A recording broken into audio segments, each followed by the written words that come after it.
Alright guys, we're back in the shop today. Today I'm going to be doing a review on a product called Tireject. It's a product I found online. They claim it as a foam fill. I would kind of compare it more to like a slime.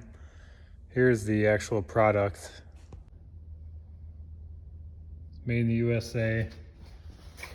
It's this weird blue color.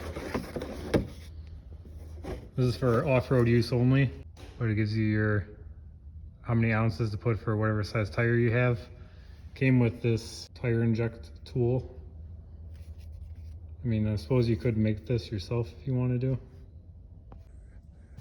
So these are a couple of tires that I did with the Tireject.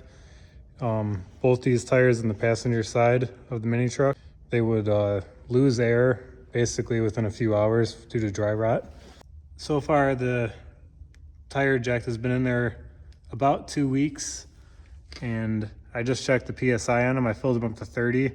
That back one is at 30, and then this one is leaked down to about 20 pounds. But so far so good. This is a little Daihatsu High Jet S81 we have. Just put a new bed on it. This is also a tire off the Kubota. I foam filled this one with the Tireject, and so far it seems to be holding. Same thing with this tire. See, the previous owner put some sort of bead sealant on here and it didn't work. The tire would go flat after a couple of hours, and so far a couple weeks later and it's still at 20 pounds. All right guys, just to wrap things up. So far, after about 2 weeks, I would recommend this product to a friend. I'm not affiliated with Tireject at all. I just wanted to give you guys a short, honest opinion on it. They do make an on-road and an off-road version. This is the off-road version.